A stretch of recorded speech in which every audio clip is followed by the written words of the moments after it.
contar uma história para vocês que se chama Para Sempre. O nome da história é Para Sempre. No final você vai saber por quê. E eu vou usar para contar essa história este quadro aqui, essa pintura. Fica meio difícil você entender, né? Parece uma outra língua estrangeira, sei lá. Mas aqui tem uma coisa que dá para perceber. Um pedacinho do mundo. E nesse mundo nós temos várias coisas. Por exemplo, plantas. E as plantas foram criadas com um propósito específico. Você já viu um pé de manga produzir banana? Não. O pé de manga sempre vai produzir manga. Você já viu também alguns insetos, animais por aí? Um deles, a abelha. Você já viu alguma abelha produzir chocolate? Não, a abelha foi criada com o propósito de produzir mel e isso que ela faz desde o começo de todos os tempos. Mas existe alguém aqui na criação, no mundo, que foi feito com o propósito de estar perto do seu Criador, de adorá-lo, de conviver com a criação deste Criador pacificamente e compartilhar desse amor com outras pessoas. O homem foi criado com esse propósito, mas sabe de uma coisa? Ele resolveu fazer o que ele queria, do jeito que ele queria, quando ele queria. Desobedeceu a Deus. E é a única criação de Deus que vai contra o seu propósito. E no meio dessa busca, no meio dessa independência toda, ele criou um vazio no seu coração. E esse vazio no seu coração, ele tentou, ou tenta até hoje, preencher de várias maneiras. Por exemplo, buscando a paz. Quem aqui não quer ter paz na sua vida? Quem aqui não quer chegar em casa e não ter briga com a sua esposa, com o seu esposo, briga entre filhos, quer só paz entre os vizinhos? Quem não quer isso? Quer curtir essa paz maravilhosa? Mas ao invés disso, o que ele encontra é, quando pisa dentro de casa, discussão, reclamação, murmuração, muitas vezes agressão verbal e física. Briga é a única coisa que ele encontra. Procura paz, mas só encontra briga. Esse homem não desiste, porque o vazio do seu coração o incomoda muito. Então ele parte para outra coisa. Quem não gostaria de ouvir alguém dizendo: eu te amo, você é especial para mim? É o amor. Amor é a busca do homem. O problema é que o homem procura um amor que não tem profundidade, um amor condicional. Se você me ama, eu te amo. Se você faz uma coisa boa para mim, eu faço uma coisa boa para você. E no meio desse amor condicional, onde os casais trocam de parceiros várias e várias vezes, eles acabam ficando sozinhos. A única coisa que eles encontram é a solidão. Procura paz, encontra briga. Procura o amor, encontra a solidão. Mas ele não desiste. Diz que o brasileiro não desiste nunca, não é mesmo? Então ele procura uma coisa, uma mudança de vida rápida. Porque tem que ser rápido. Ele acha que se ele tiver muito dinheiro, ele vai ser feliz. Ele acha que se for sorteado em um prêmio especial, ele vai ser feliz. Então ele tem esperança. Esperança de mudar de vida. Esperança de ter uma vida diferente da que ele vive. É tanto sofrimento, contas a pagar e aluguel e tantas outras coisas. Se ele pelo menos ganhasse alguma coisa. Só que é uma esperança falsa. Porque se acontece com uma ou duas pessoas,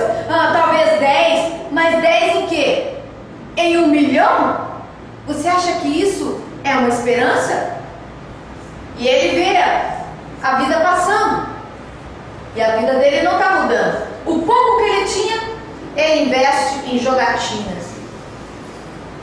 E vem no seu coração o medo. E se assaltarem a minha casa? E se roubarem um pouco que eu tenho? E se levarem a minha dignidade, que é a única coisa que eu tenho? Medo das coisas não darem certo. Medo da sua vida ir para o fundo do poço. Um medo profundo. E no meio desse caminho, ele acaba até perdendo a noção. E vai ofendendo, sendo ofendido por muitas pessoas. E ele não tem coragem de se redimir e reconhecer que ele errou. Não, o orgulho é demais. Perdão? Eu pedi perdão? Não, foi ele que começou, foi ele que fez, foi ele que agiu. Eu não vou pedir perdão. Ele é que tem que vir até mim e pedir perdão.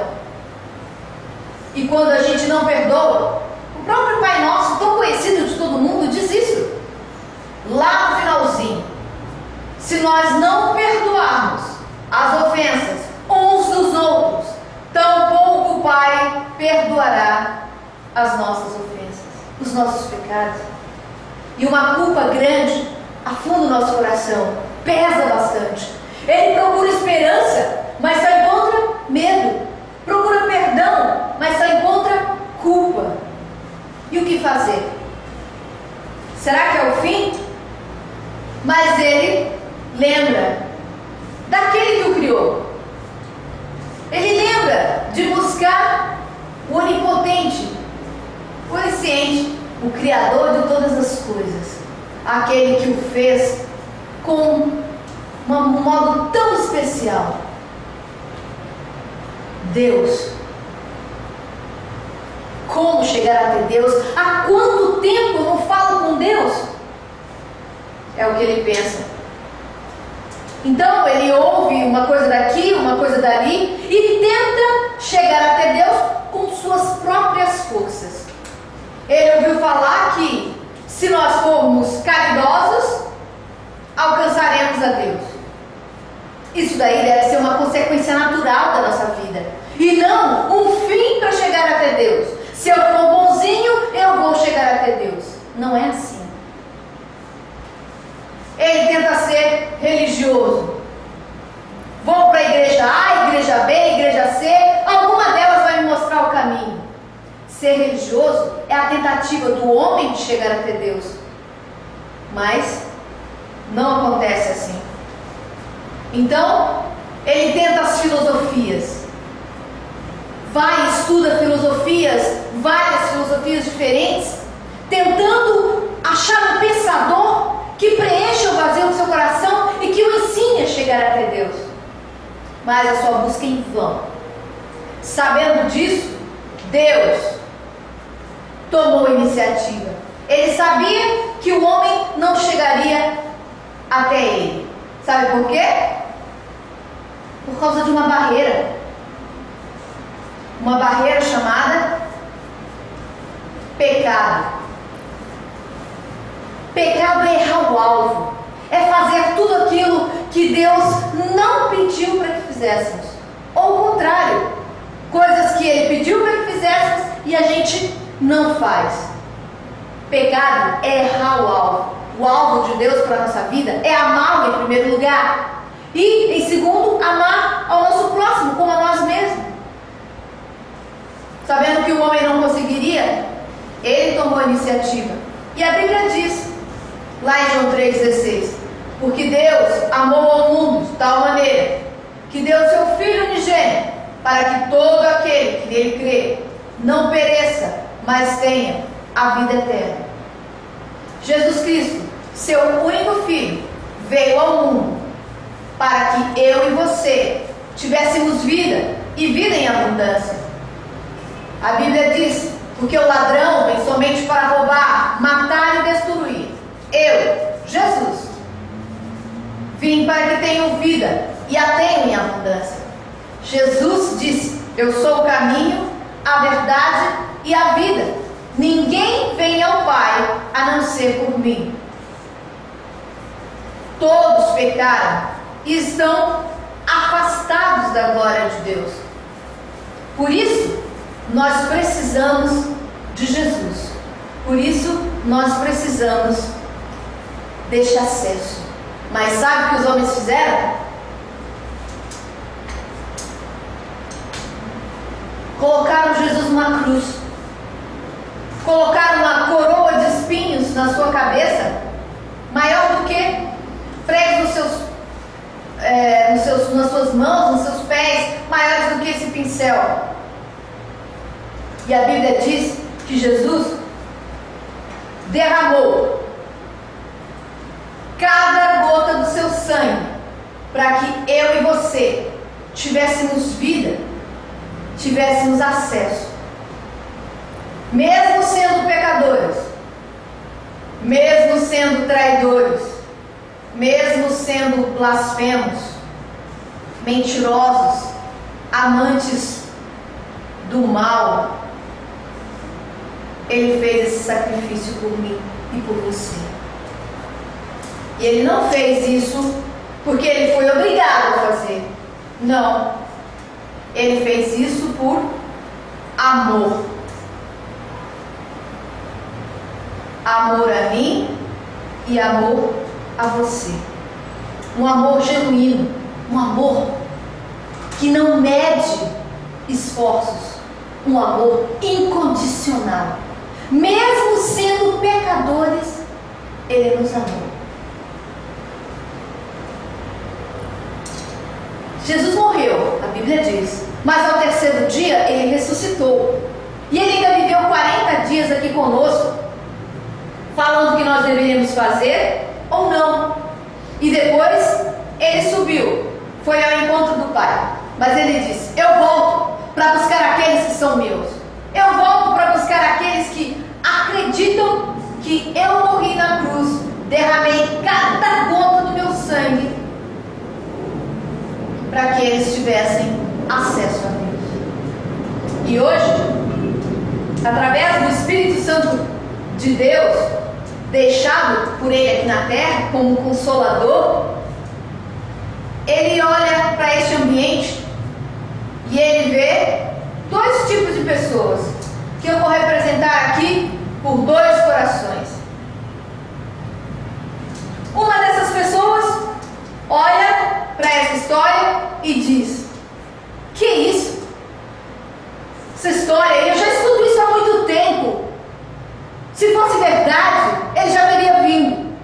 Se fosse verdade, não teria guerras. Se fosse verdade, blá blá blá blá blá blá blá. Essa pessoa só acredita no que ela vê, só acredita nela mesma. Por isso ela se coloca no centro da sua vida. Deus, ele deixa aqui do lado de fora. Eles ainda têm o atrevimento de dizer: se Deus é bom, na hora que eu chamar ele virá. Mas tem outras pessoas que olham para essa história e pensam: o que eu tenho feito da minha vida? Eu tenho feito só besteira, só tenho desobedecido, porque eu estou controlando a minha vida.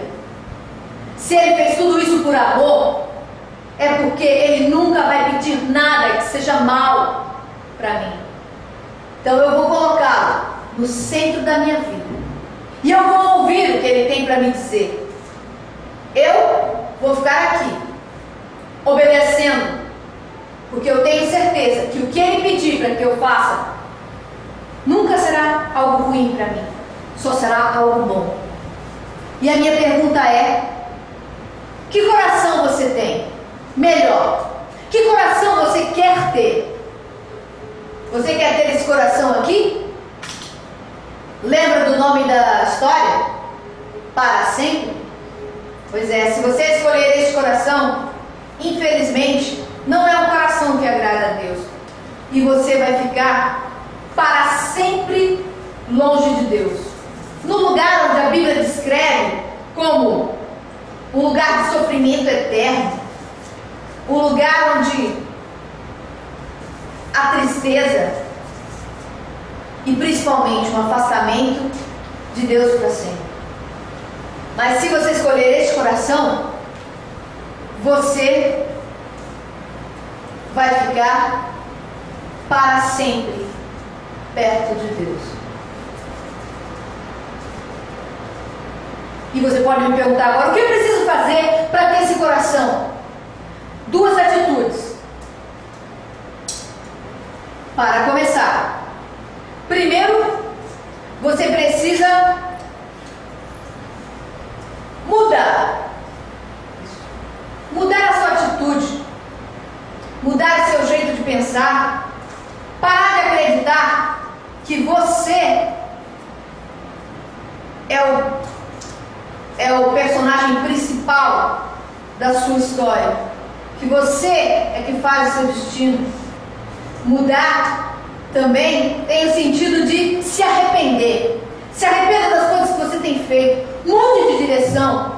Transforme o seu jeito de pensar agora mesmo. Segundo passo é confiar. Confiar que isso realmente aconteceu.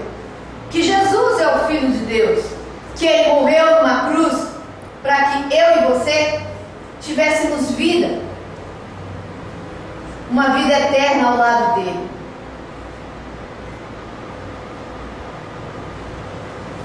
Confiar também significa ter fé. Fé no sacrifício de Cristo. Fé no amor. Fé numa vida eterna. O que você decide? Qual a sua escolha? Lembre-se, eu sou o caminho, a verdade e a vida. Ninguém vem ao Pai a não ser por mim. Jesus é a ponte que liga o homem até Deus. O único caminho. Ele é o único que pode te dar uma paz que nada, nem ninguém pode abalar. Um amor incondicional que não vai deixar de te amar por suas atitudes. Ele te ama como você é, mas Ele quer que você o ame também. A esperança de um dia encontrá-lo lá no paraíso. E o perdão de todos os seus pecados, passados, presentes e futuros. Qual a sua decisão? Faça isso hoje mesmo. Faça uma oração. Orar é o jeito de falar com Deus. Fale do fundo do coração essas palavras. Senhor Jesus, eu reconheço que sou pecador. Perdoe os meus pecados. Eu quero que o Senhor seja o meu Senhor e Salvador. Escreve meu nome no livro da vida. Eu quero ser o seu filho para sempre. É em nome de Jesus que eu oro. Amém. Repita essa oração do fundo do coração e Ele ouvirá. Porque Ele disse lá em Romanos: se você falar com a sua boca que Jesus é o Senhor e crer no seu coração que Deus fez Ele viver depois de estar morto, você será salvo. Que Deus te abençoe.